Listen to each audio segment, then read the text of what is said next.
ছবি আঁকে এক মনে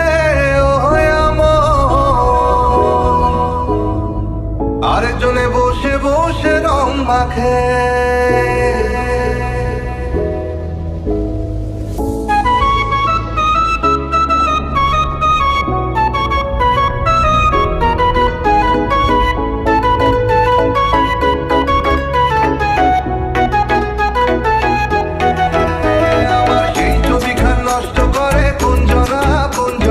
সেই ছবিখান নষ্ট করে কোন জনা, তোমার ঘরে বসত করে কয়জনা।